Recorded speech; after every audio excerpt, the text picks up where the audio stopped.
Gentlemen, on this episode of the Fallible Man podcast, I'm talking to Dr. Tom O'Brien. Dr. O'Brien is not only a doctor, but a teacher and an author. He's a leading expert in environmental toxins, autoimmune disease, chiropractic, and more. Today, specifically, we're talking about phthalates.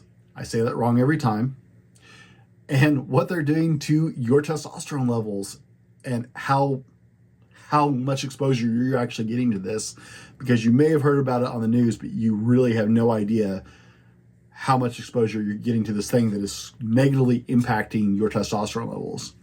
We're also going to dive into inflammation and what that's doing to your body and how it's more prevalent than you may even know.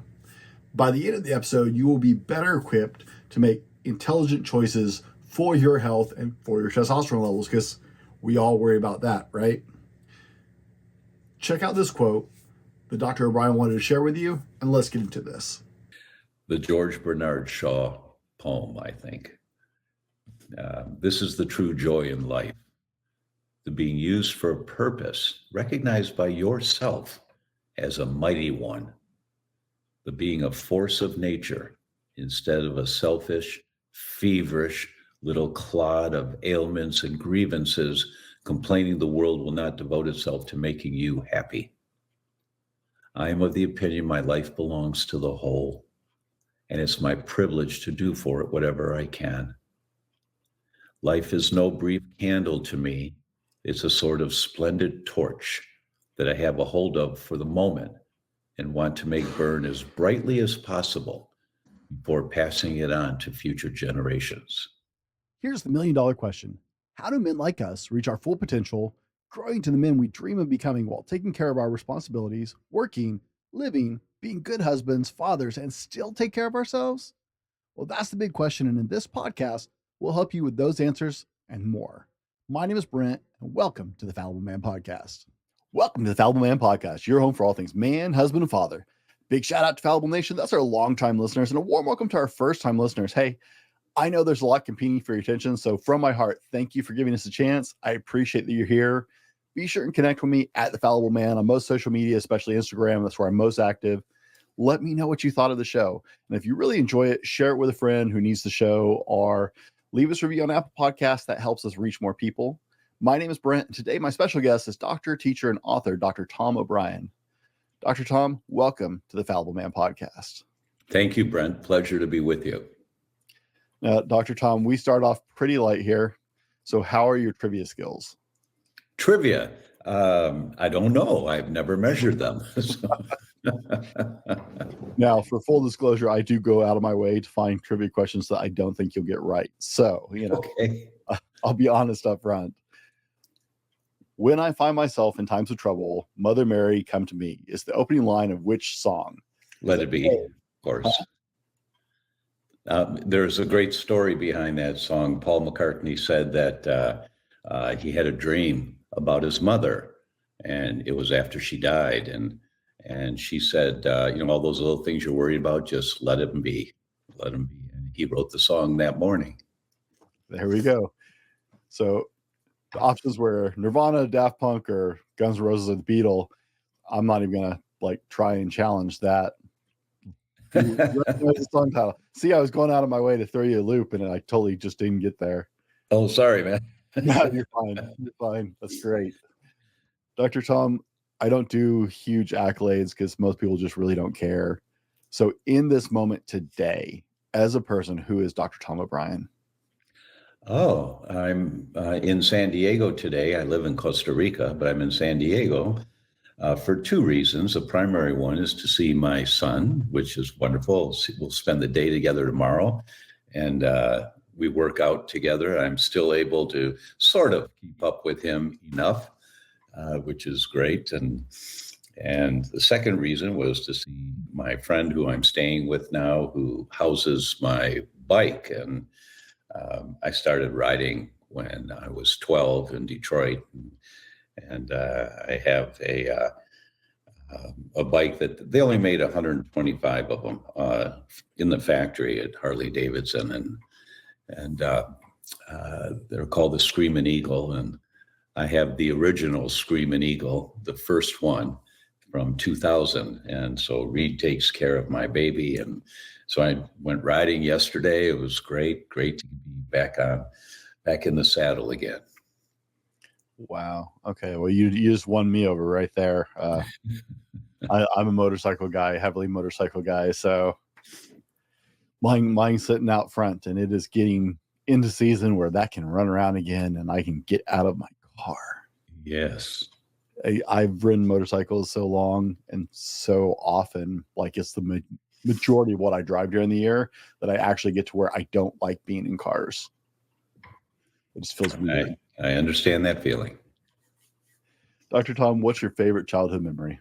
My favorite childhood memory, giving a donut to somebody walking by on the street when I was like 3 years old or something. Just sharing, just giving. I like it. Favorite ice cream? Vanilla. Any specific flavor? Are you French vanilla bean, or no, man, just straight. Now that's how you tell a quality ice cream. How's the vanilla? Because you can hide imperfections with flavorings, and but when you're going after how conscious was this made, and how good is it? And so for me, vanilla will do it. I agree. My wife's best friend is a vanilla connoisseur. Like, she is incredible. I'd like to meet her. We have some good stories. Batman or Superman? Superman. Okay. Any particular reason why? Yeah, there's a shadow to Batman, and I lived with enough shadow growing up, and so if I have a model, it would not be a shadow. Okay, like it. What purchase of $100 or less have you made in the last year that's had the biggest impact on your life? Oh, wow. That one threw me for a loop. Let's see. Biggest impact on my life. The bubble machine that my 3-year-old, now 3-year-old, but when he was just over 2.5 or something, the bubble machine that brings him so much joy in the morning. You turn it on and it blows out bubbles, and we dance around together and laugh and play with it. So a way of connecting with my son. I love it. That's a great answer. If you hadn't become a doctor, what would you like to be? Martial arts. I started karate when I was 12, and I was a deshi in the world headquarters for Aikido in Tokyo, outside of Tokyo, Shinjuku.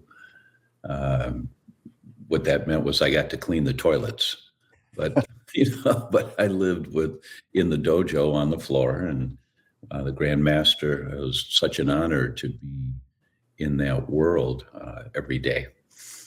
And so I was going to do martial arts and full time for the rest of my life. And I was teaching classes in Ann Arbor, Michigan, while I was an undergrad. And then I met my future wife, and I proposed, and she said yes. And then I realized that I didn't want to depend on how many students came through the door on the street for raising a family. And my father was a firefighter and always worked 2 jobs, sometimes 3, and really dedicated guy. And so the model that I grew up with was work hard, work hard.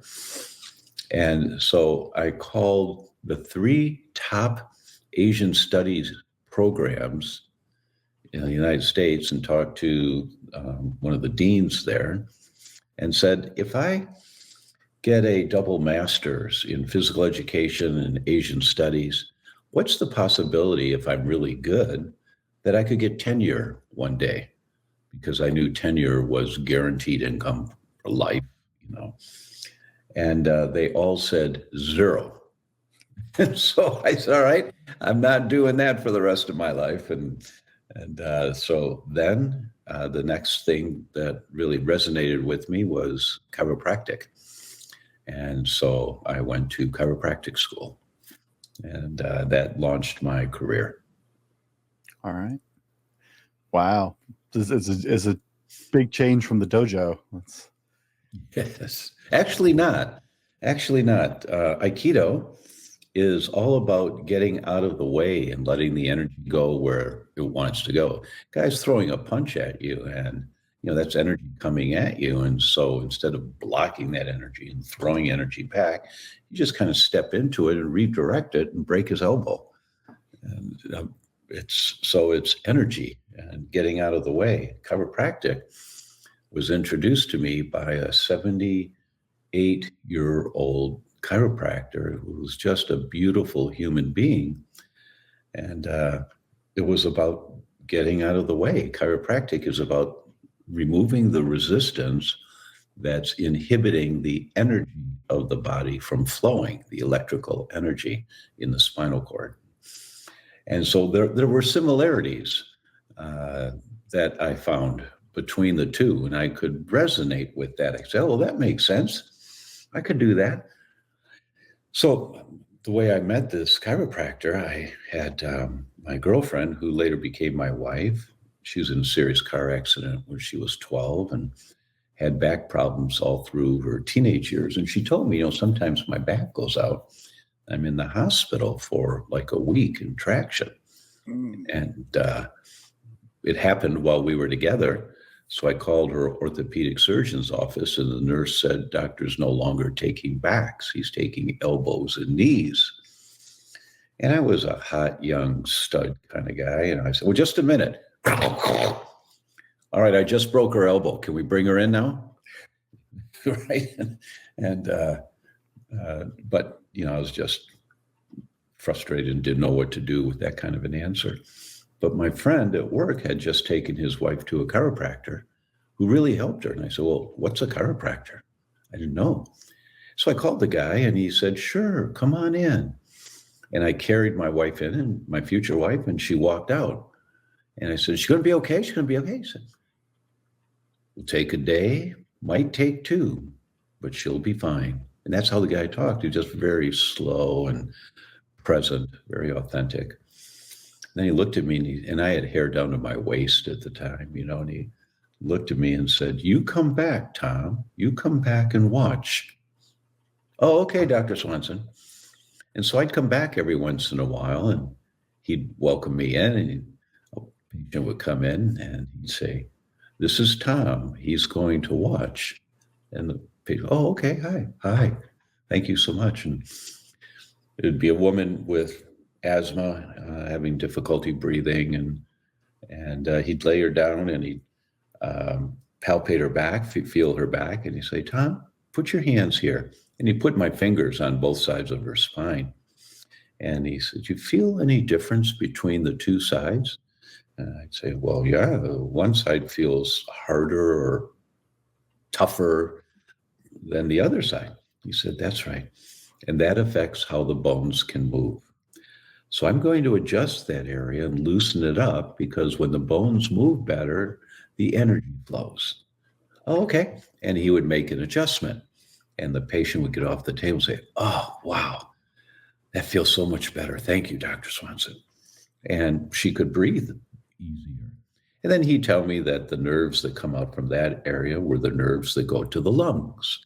And so we're going to try and take some pressure off of those bones where the nerves come out from the lungs.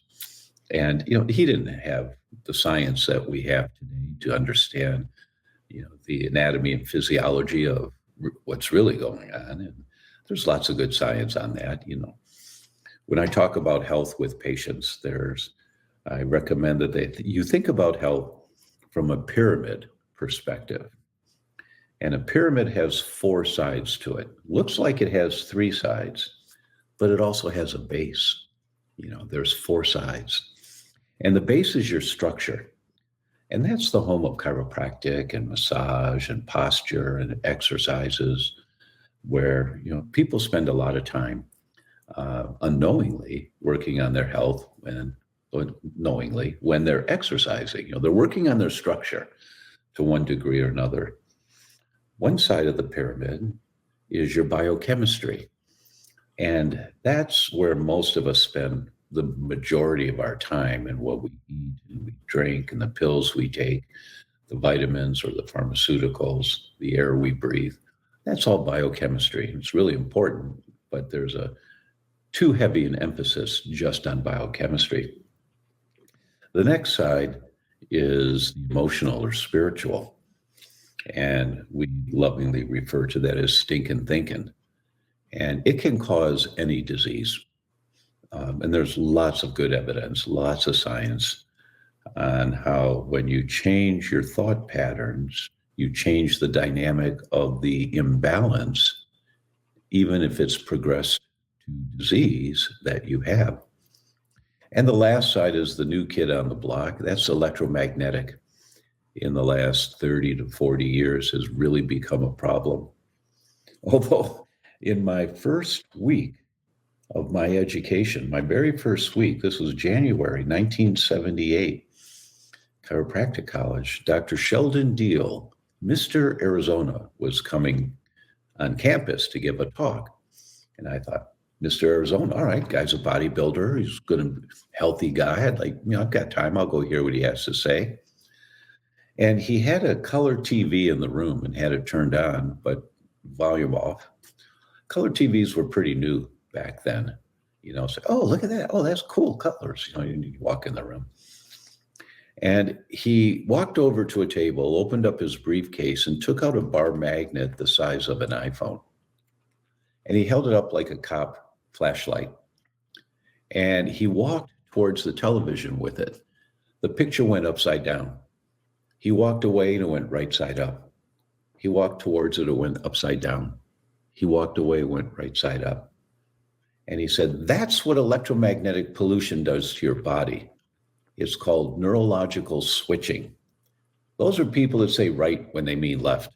They write the number 3 backwards. They put the E before I, I before E, except after C. They put the E before I. They do things backwards. That's neurological switching, and that's often due to electromagnetic imbalances. And at the time, what he was concerned with was, this new era, this new trend, watches having batteries in them. So putting a battery on your arm could throw off your neurological balance, which could manifest if it continued in eventual dis-ease and disease. That was my first week in my education. And I'm like, whoa, all right, this is very cool. This is very cool. I want to be like him. And Dr. Deal practiced a technique called applied kinesiology, which is a lot of muscle testing to see what's out of balance in your body. So I started studying AK my first week in my education. And it turned out that the founder of applied kinesiology, Dr. George Goodheart, was my first mentor. I had over 450 hours of study with him. We called him the Great Wazoo because, you'd be out to dinner after a day, sitting in a chair with Dr. Goodheart teaching.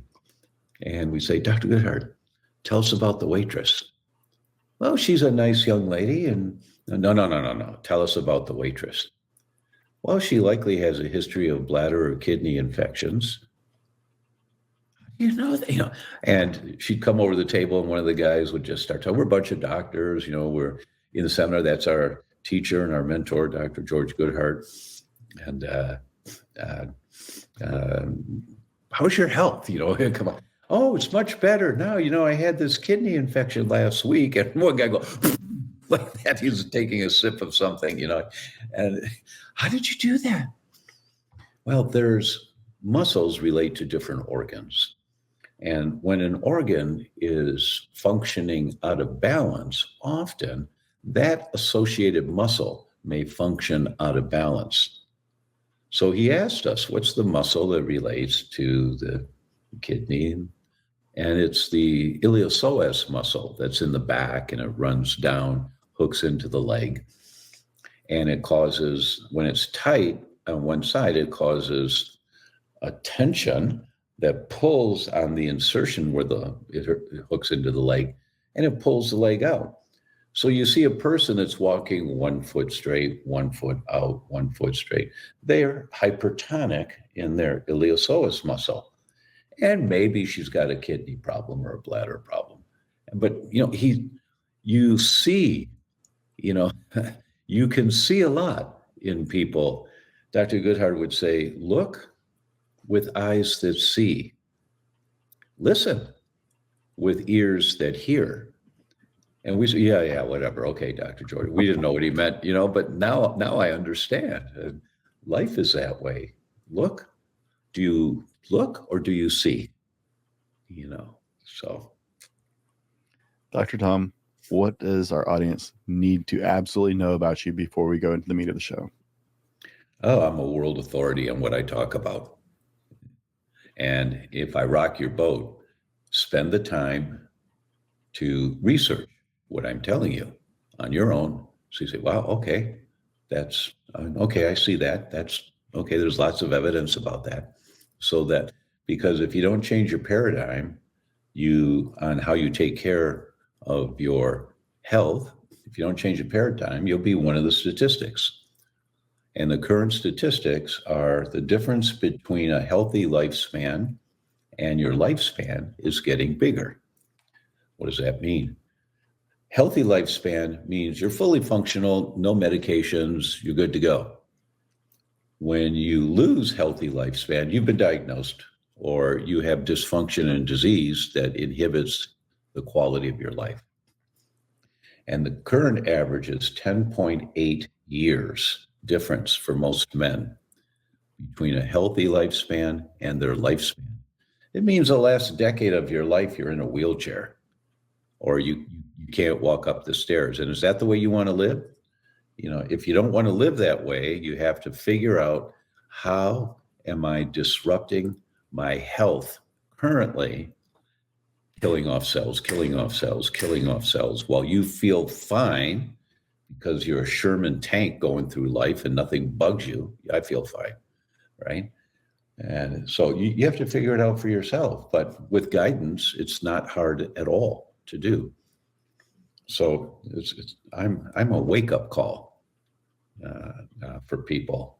And so I don't expect you to believe anything I say. Just check it out for yourself and see what you find. I like it, especially in a time when we're being discouraged from checking stuff out ourselves. It's nice to have someone tell us to actually do our due diligence. In the first part of the show, we were just getting to know Dr. Tom a little bit, what he's about, what he's like, who he is.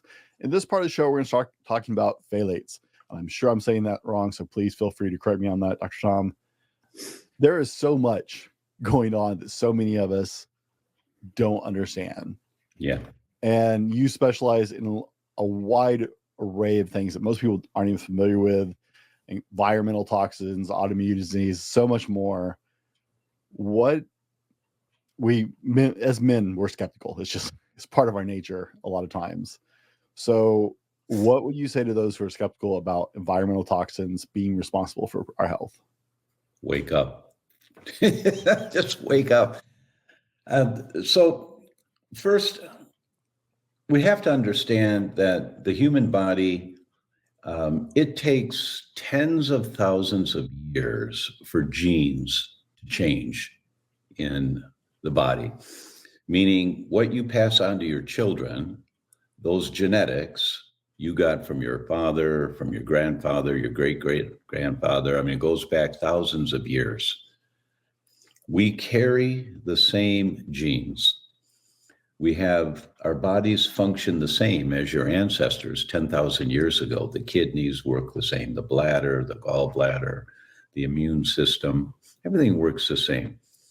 We have creature comfort now that we never had before in history, but our genetics are the same. And our ancestors, the immune system, Mrs. Patient, the immune system is the armed forces in your body. It's there to protect you. There's an Army, a Navy, an Air Force, a Marines, a Coast Guard. We call them IgA, IgG, IgE, IgM, cytokines. They're all different branches of the immune system there to protect you. So when your immune system gets activated, It produces inflammation to kill the threat that's come in. Because the only threats our ancestors had were, aside from predators, were bugs, parasites, viruses, mold, fungus, and bacteria. That was it. There was no red dye number 42 or polysorbate 80 or lead or mercury in the fish. There was none of that. So humans developed, with their response system to threats, highly capable of dealing with bugs, parasites, viruses, mold, fungus, and bacteria.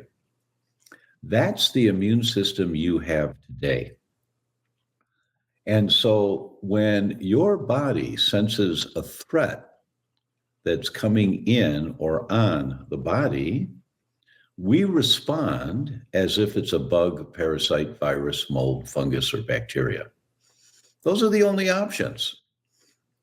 So when you're exposed to lead in the air and you inhale it, all your body can do is respond as if it's a parasite.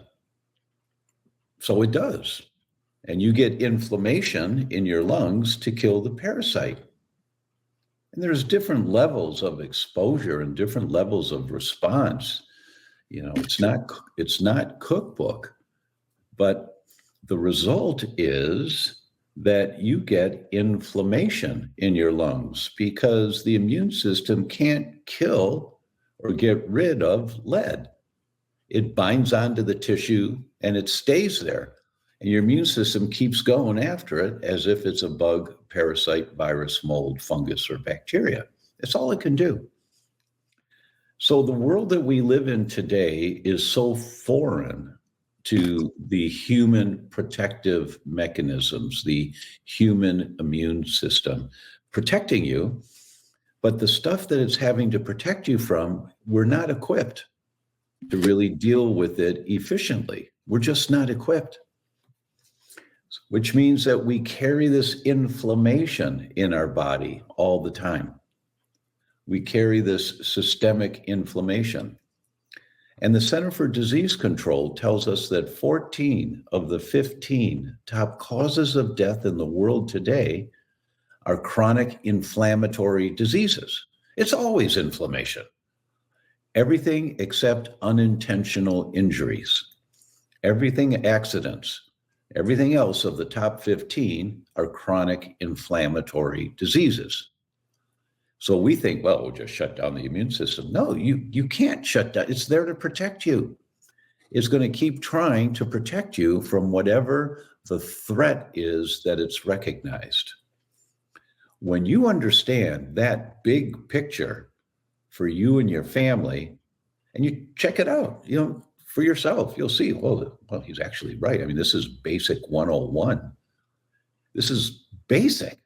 And you understand that, then the rational approach to health is, how do I reduce the things that activate my immune system trying to protect me? If it's food, like gluten, you do the right tests and you find out, wow, my immune system's really fighting gluten. But I feel fine when I eat meat or when I eat wheat. I feel fine. Who cares how you feel? The ratio in medicine is 8-1. For every one person that gets gut symptoms when their immune system is fighting wheat, there are 8 people that don't. They get brain symptoms or your child's seizures. Look, in the journal Gastroenterology, they published a paper that 50% of drug-resistant epilepsy children. What does that mean? Well, it means they've tried 3 different medications and your child's still having seizures. The drugs don't work. They're drug-resistant. 50% of children with drug-resistant epilepsy go into complete remission, no more seizures, on a gluten-free diet. What? Well, how come my neurologist didn't tell me that? Because your neurologist doesn't read gastroenterology journals. They read neurology journals. They don't know. They don't know. So the most common source of triggers that activate your immune system are what's on the end of your fork. That is most common. And you think, well, I feel fine. It doesn't matter how you feel. You got kidney stones. That's inflammation. That's triggered by inflammation. So you have to find out where is the inflammation coming from that manifested with dysfunction of my kidney, ureter, bladder system. Where's that coming from? And you, of course, deal with the symptoms. That's important. But then you deal with the trigger.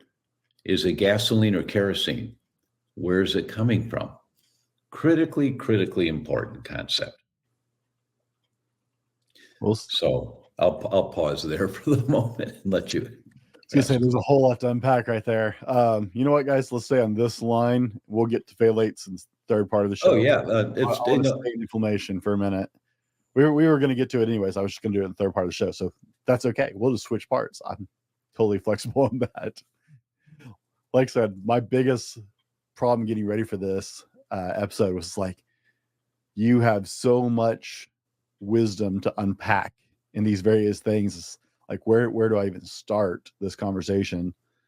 So we're already into inflammation. Now, you were one of the early doctors, if not the first, to go, gluten is an issue for a lot of people, if I did my research correctly. Why are we seeing, is it just our understanding of things that we're seeing more food related like resistances and illnesses with people, or is it the way we grow our food?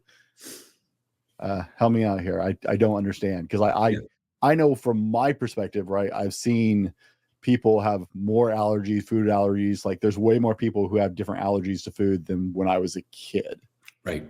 Is that a difference in we just didn't understand it before, or a difference in the way we're taking care of our food? Really good question. It's a combination of things. The quality of the food's gone down. There are more pesticides, insecticides, rodenticides, fungicides, glyphosate, antibiotics on the food than ever before in history. So people, I'll give you an example that'll relate to some of these guys here. Harvard published a study in the Journal of the American Medical Association, and the editors of the journal wrote a comment. They said, "This is an elegant study using sophisticated biomarkers to demonstrate their point." Now, the editors of the Journal, the American Medical Association, don't say that very often, give a stamp of approval like that. So I knew this was an important study. They looked at couples going to assisted fertility centers.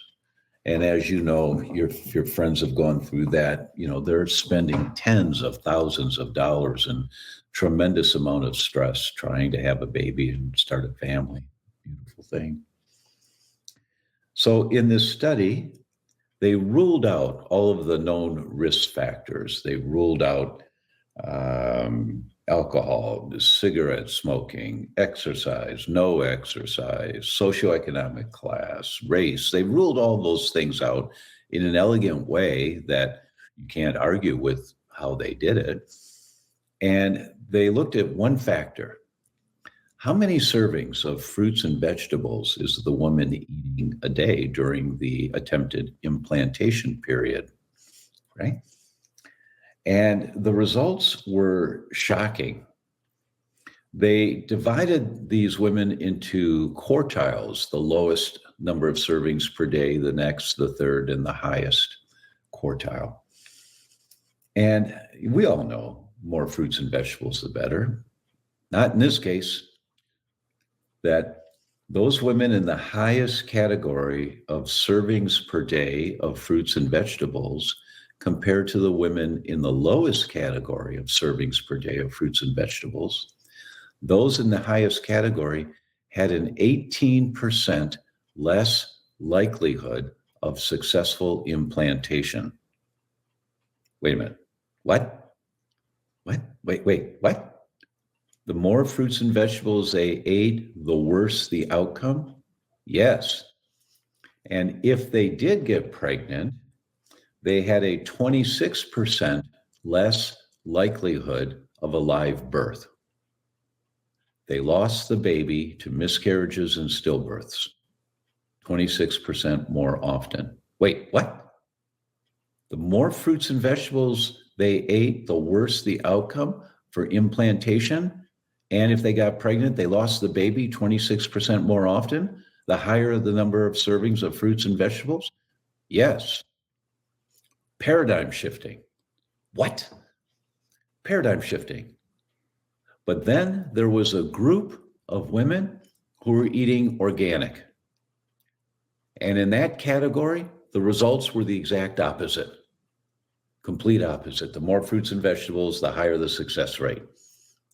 And this is the good news in this study.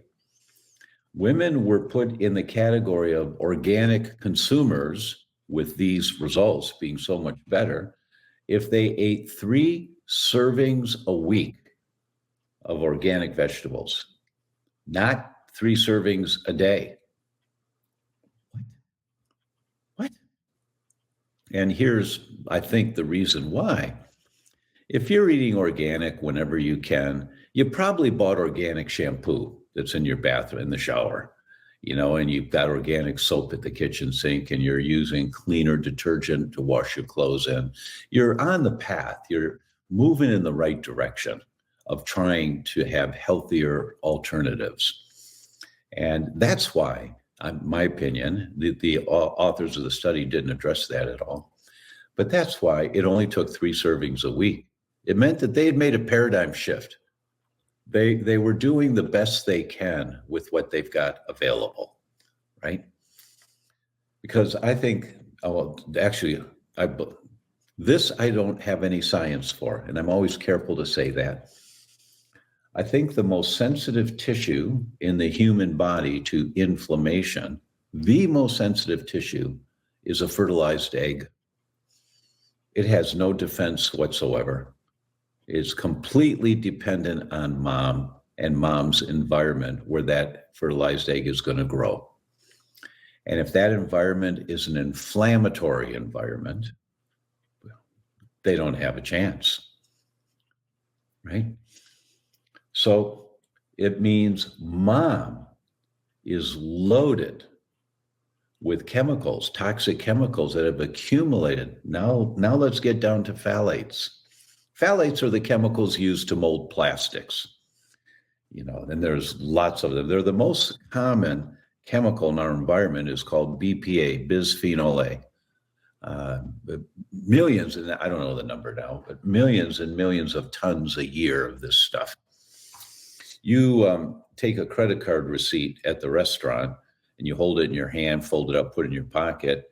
Within a few minutes, your phthalate level in your bloodstream has gone up over 100% in a couple of minutes, because the BPA in the credit card receipts that make the implantations, it's not ink, it's BPA, that stuff goes right through your skin. Every time you walk into a store and you hit that hand sanitizer stuff and you do this, your phthalate levels go through the roof in your bloodstream. That this stuff is not inert. Wait.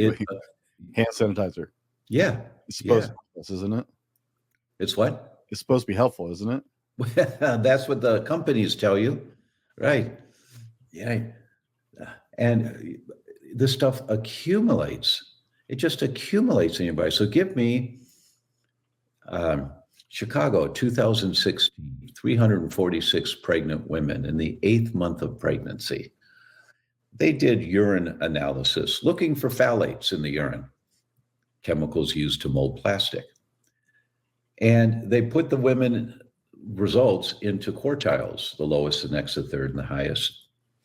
They then followed the offspring of those pregnancies. And when the children turned 7 years old, the researchers reached back out and said, hi, it's time to do that test now. And they did Wechsler IQ test, the official IQ test on all these kids. Not much in medicine is all or every. This was every child.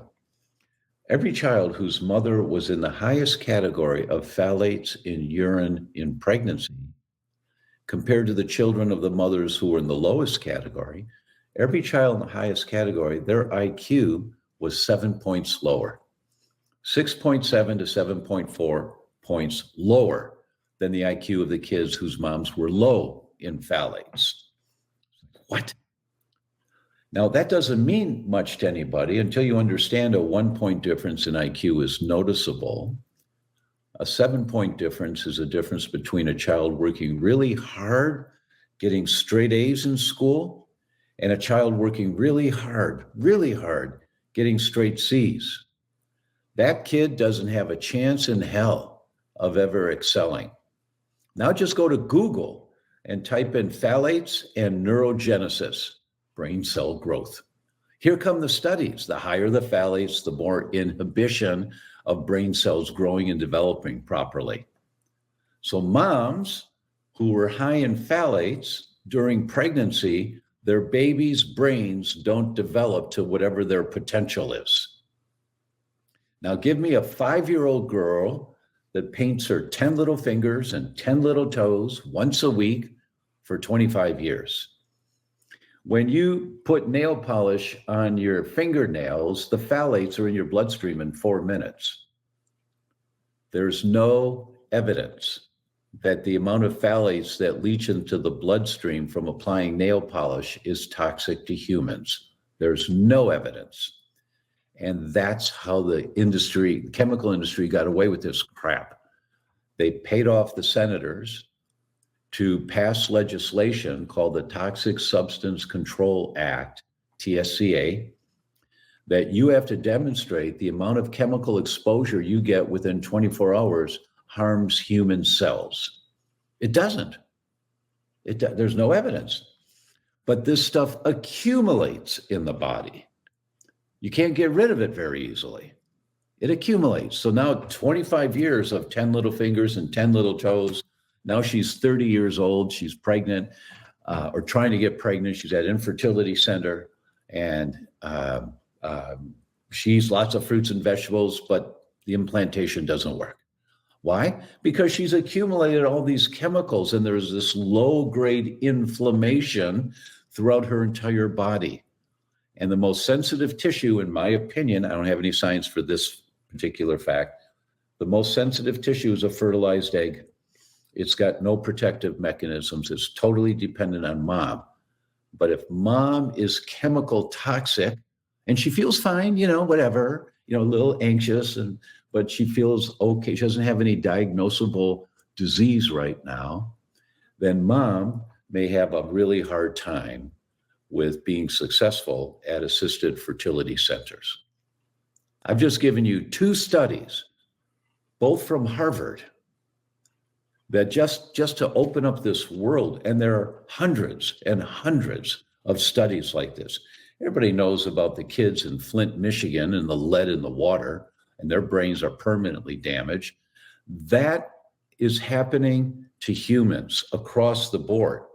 But it's not happening in 6 months of drinking the water in the school. It's happening over 30, 40, 50 years of minute amounts that accumulate in your body. It's like, wake up, man, wake up. Let me ask, what about, because I'm of the age, I remember this big push, right, where all of a sudden some study came out and they're like, oh my God, yeah, BPAs are bad. So what about like BPA free plastic? That was a huge thing when I was growing up. We all had to switch our water bottles or whatever to get right to BPS, and that's more toxic. That's more toxic. It just hasn't had as many studies. They published, let's see, it's about 10 weeks ago now. They published a paper, one of those that rocks your boat again. New technology has come out, laser technology, to identify the amount of plastic and in water, microplastics. And now they can identify nanoplastics. That's a billionth of a gram. And they use this new technology and they looked at 3 different companies, a liter of their water, their bottled water in plastic bottles. And the average of the 3 was just over 240,000 nanoparticles of plastic in a liter of water. that's in plastic bottles. It's like, wake up, world, wake up. And these nanoplastics, these billionth of a gram plastics, they get in your bloodstream really easy, really easy. And when they're in the bloodstream, they get into the brain really easy. And they accumulate there. Now, you have 4 different immune systems in your body. One in your gut, the main one in your bloodstream, one in your liver, and one in your brain. And the one in the gut, I like to think of them as the sheriff in a cowboy town. He's got a couple of 6 guns on his hip, walking around keeping the peace, right?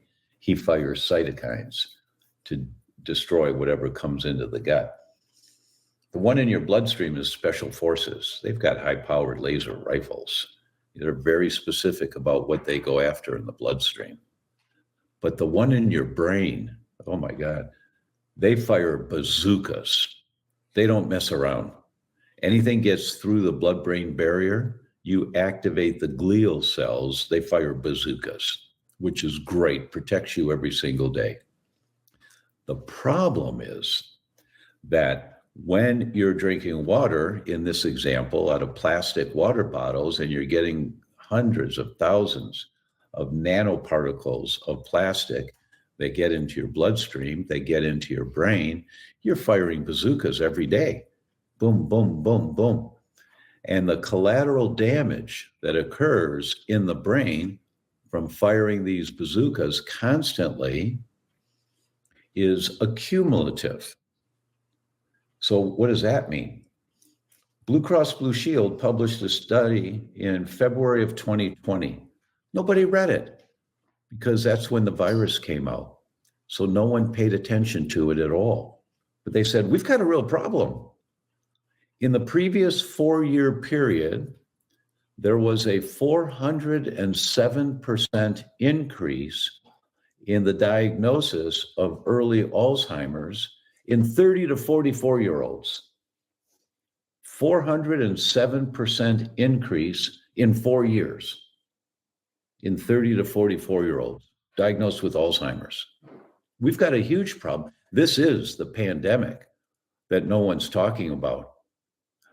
But this is it, because all of these toxic chemicals, they get into your bloodstream and then they get through the blood-brain barrier into the brain. And your immune system, trying to protect you, thinks it's a bug, parasite, virus, mold, fungus, or bacteria, creates inflammation to kill it. And then you get collateral damage, damaging the brain cells. And you've got an automatic system of your immune system to get rid of the old and damaged brain cells to make room for new brain cells, which is really good. But the result is, because there's constant influx of a threat with immune response. Now you've got constant inflammation in your brain, killing off brain cells. And the result is you're 38 years old. You say, I'm getting old. I don't remember the way I used to. Well, how old are you? I'm 38. No, man, that's not supposed to happen. You're not supposed to walk out into the parking lot and say, what road did I park my car in? That's not supposed to happen. You're killing off your brain cells. It's like, wake up, do the test. There's a test called the Neural Zoomer Plus. Most accurate test that I know of in the world to identify is your brain on fire. And if it is, it's a wake-up call that you figure out, how do I stop or how do I reduce the inflammation in my brain? Dr. Tom, just to drive it home, because guys are sensitive. We're a little slow about a lot of things. We're a little protective about our testosterone, and we know that testosterone levels in men are record lows. The last study I read said that men in their 20s have less testosterone than their current grandfathers who are still alive. One third. Men have 1/3. The average is 1/3 the testosterone level that your grandfather had at the same age. Less than 1/3. Wake up. And nobody's like in your face talking to you about this. The average guy, I think the number was 84 or 86, but somewhere up there. The average guy puts 84 different chemicals on his skin before he leaves the house in the morning. between the shampoos, the soap, if you're using conditioner, the shaving cream, the underarm deodorant. Some guys are putting lotion on their arms, because they've got dry skin. But the average is 84 different chemicals are going through your skin into your body before you leave the house in the morning. Wake up. You can't do this without having the effects. You just can't do it, man. It's going to catch up with you. And it's catching up with people at earlier and earlier ages because they were born from mothers who already were quite toxic. So some of us are a little protective about, this portion. Like when we start talking about testosterone, I'm 44. I intend to keep lifting till I drop. This is something like I asked my doctor, I won't name names. I asked my doctor back at 33 because a lot of regular weightlifters actually have lower testosterone because our body absorbs the free testosterone faster. And so I asked him, I was like, hey, can we check my testosterone levels? I feel less energetic. I feel, like there's a decline. I don't sleep as well. I tried some herbal testosterone boosters I bought from someone who's supposed to be reputable, and I know I slept better when I was on those. What steps can we take as men right now to start making the changes we need to? We need to wake up. What are the steps? Give us 3 steps to start implementing today to start fixing this as much as we can. Get educated. You can't take testosterone and think everything's fine. You start taking testosterone when you have low testosterone levels, and that's all you do is take the drug. That's like putting a 454 engine into a Rambler. Wake up. Well, my testosterone level, I feel so much better. Yeah, but your system can't handle this extra testosterone because it's adapted to a system of lower levels. You need to rebuild the body. You can't shotgun in. Just imagine, take a 454 out of a vet and put it in a Volkswagen and drive it at vet speed. You're going to blow out the trans. The drivetrain's going to go, the shift lever. You're just going to blow the car up. Well, he had good testosterone until he dropped. There's no simple cure. You need to wake up and learn how to rebuild your body. Exercise, weights, critically important component of that. Strength training, critically important. It's a component. It's just a component. You need to rebuild the entire body. Well, how do I do that? What do I take? You take your hands and you put them on a book and you let your eyes follow, you turn your head back and forth while you're reading the book, or listen to podcasts, but you need to get educated on how to take care of this machine. You need to be your own mechanic. And nobody's given you permission to do that. I mean, when you go to a doctor, it's only because you've got some symptoms that you don't like. I mean, how many of you go to a doctor for a tune-up? If you treated your car the way you treat your body, your car won't last very long. It'll run like a dog after a while. But that's the way we treat our bodies. We're too busy to take care of our bodies. I like this show. I'm talking to guys here. It's like, wake up. You can't continue like this. You need to start the journey that starts, the journey of 1,000 miles starts with a single step. All right, you're listening to this podcast, way to go. But there's no shortcuts. I never recommend men take testosterone and do nothing else. Are you kidding? That's putting a 454 into a Volkswagen. How do we start getting, I've limited research, right? I've heard people talk about phthalates being in clothing these days. Oh, yeah. You said receipts. I'm thinking about all the receipts I stick in my pocket. How do we start phasing that crap out of our life? By education. Education. You can't have plastic blinds on the windows in your house. They outgas phthalates into the air. Well, my air is clean. You ever see the sunlight coming through the window at that angle and you see the dust in the air? That's what you're breathing. And what is that? Well, it's the phthalates, and it's mold spores. And you have to test your air. You have to test your water. You have to test your body and say, all right, this is where I start. This is where I begin. All right, I'm on a journey here. I don't want to get too overwhelmed. I'll take one thing at a time. And a good place to start is with water. That's a really good place to start. Pinch the back of your skin. If it doesn't drop down immediately, you're dehydrated. You're dehydrated. Everyone, almost everyone I meet is not drinking enough water. It's 1/3 of an ounce per pound body weight. And if you're sweating a lot because you're doing saunas for detox or you're working out in ways where your shirts are drenched afterwards, it goes up to 1/2 ounce. But at minimum is 1/3 of an ounce per pound body weight, because you can't start detoxing these chemicals out of your body.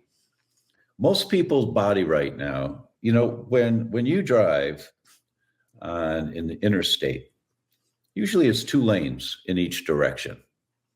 And as you come in towards a city, it opens up to 3 lanes, it opens up to 4 lanes, sometimes 5 lanes. Great. You're cruising along, you're doing 60 to 70, cruising along. Now you're coming into the city. That's why the lane traffic's it's opening up. There's more traffic, but there's more lanes.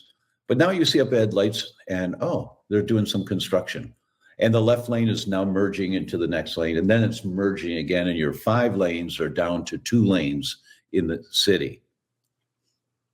Now you're driving 20 miles an hour because it's 5 lanes of cars that are down into 2 lanes. That's constipation. You're backed up.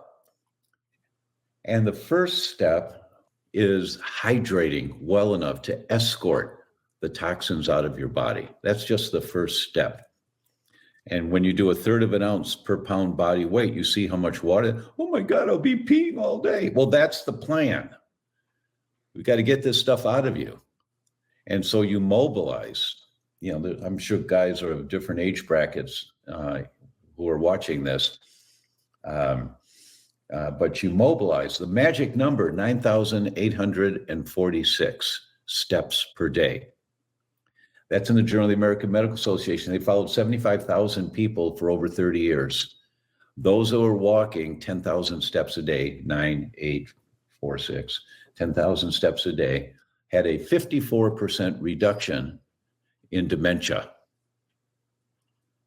More than half that do not get brain dysfunction and dementia. And they did nothing else. This was the only common link. They walked. You got to mobilize. So when you mobilize and you hydrate, that's the first step. You've got to get your system able to flush out what's accumulated over a lifetime. Forgive me as I'm looking down. I'm taking notes. Yeah. And guys, I did the math really quickly. Like 1/3 of an ounce is way less water than I thought I had to drink a day. So like that was actually exciting for me, because I thought I was supposed to drink a whole lot more than that. And I'm not a huge fan of drinking a lot of water. So that's great news for me, because I thought I would need to down at least a gallon. Which there's a book. There's a book by my friend, Dr. Joe Pizzorno. It's called The Toxin Solution. And it's just the excellent how-to guide in how do you start this process? Where's the solution to all of the toxins we're being exposed to? The Journal of Pediatrics published an article. This was from the board of the American Academy of Pediatrics, and they published this. And they said, we've got a real problem here. We're failing to protect our children. And they talked about the amount of chemicals in the environment. And it was 27 trillion pounds of chemicals being imported or manufactured into the US every year. That number doesn't mean anything to me. So I took that number, I divided by 365 days, and I divided it by 300, I think it was 54 million people, whatever the population was in the US. It comes out to 247 pounds per person per day of chemicals being manufactured or imported into the US. 5 50-pound bags per day for you and for your wife and for your kids. That's what we're being exposed to in the air, in the water, in the food. Remember what I said about pesticides, insecticides, rodenticides, fungicides, glyphosate, antibiotics that are in the vegetables and the fruit that you and your kids are eating. That's why you have to head to organic. You find the farmers and you support the organizations that are bringing cleaner food to you. You want to stop the progression of disease at earlier and earlier ages and the Alzheimer's in 30 to 44-year-olds. This is terrifying. We said the same word. It's terrifying. It's terrifying. But this is what it's going to take. You have to wake up and you start to transition. NASA did the studies that showed 2 6-inch houseplants in a 10 by 10 room absorb 74% of the toxins in the air. So until you can afford to get whole house air filtration systems, because indoor air pollution is worse than outdoor in most places, until you can afford that, you get houseplants in every room. And say, oh, I don't have a green thumb, they'll die. Then you buy more.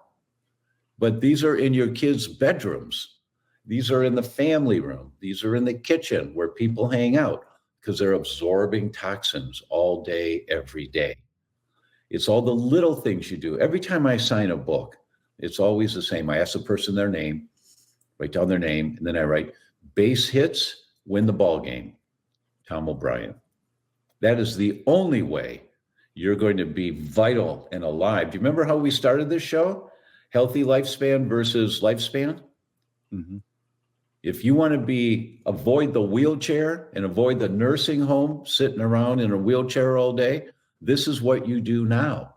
You get educated on how to take care of your environment for you and your family. That's why we did this event called the Inflammation Equation. I've interviewed over 80 world leaders. I went to 7 countries and interviewed the people that are writing these research articles that are, what did you say? Those people. And you hear them talk and you say, wow, oh, I'm glad to know that. Okay, I get this. So what do I do? Okay, houseplants. Oh, okay. That you start figuring out how to transition and protect yourself and protect your family, because these are sleeper diseases. My brother had we were born and raised in Detroit. I grew up with muscle cars, and my brother got the Chevy Impala cop sleeper. It had a 454 in it, and it just looked like a regular Chevy Impala. I think it was a 1998, something like that. I don't know. And his daughter trashed it, totaled it.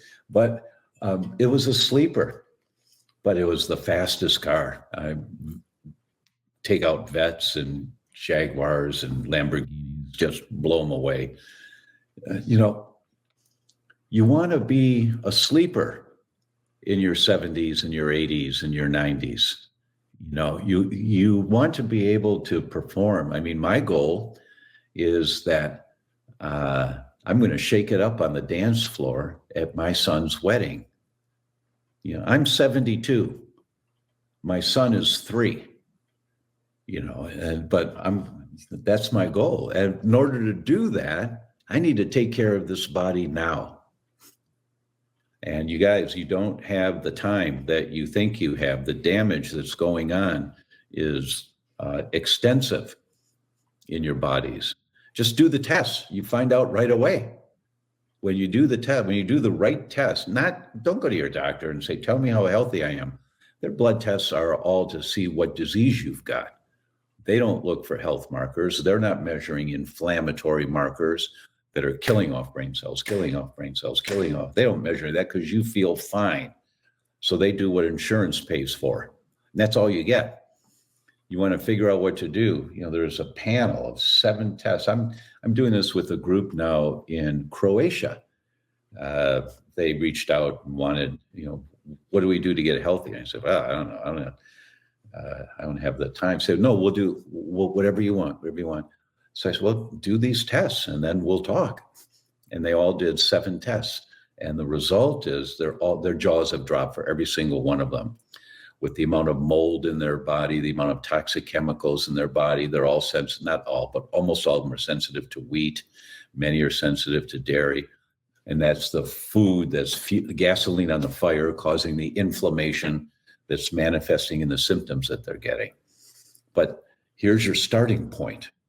So you do the right tests and you find out, reality check, this is what, I feel fine. Well, we'll put that on your tombstone. He felt fine until he didn't. Exactly. Dr. Tom, we've unpacked a whole lot today. And guys, I highly encourage you, go follow him on Instagram. I already do, but I will have all of his links, all his connection points down in the show notes, down in the description, whatever platform you're following us on today. We've unpacked a lot here, but as we land this plane, if our audience heard nothing else today, what's the last thing you want to leave them with? The George Bernard Shaw poem, I think. This is the true joy in life. The being used for a purpose, recognized by yourself as a mighty one. The being a force of nature instead of a selfish, feverish little clod of ailments and grievances, complaining the world will not devote itself to making you happy. I am of the opinion my life belongs to the whole, and it's my privilege to do for it whatever I can. Life is no brief candle to me. It's a sort of splendid torch that I have a hold of for the moment and want to make burn as brightly as possible before passing it on to future generations. That's George Bernard Shaw. It's beautiful. Guys, for Dr. Tom and myself, thanks for hanging out with us today. Be better tomorrow because of what you do today. We'll see you on the next one. This has been the Fallible Man Podcast, your home for everything man, husband, and father. Be sure to subscribe so you don't miss a show. Head over to www.thefallibleman.com for more content and get your own Fallible Man gear.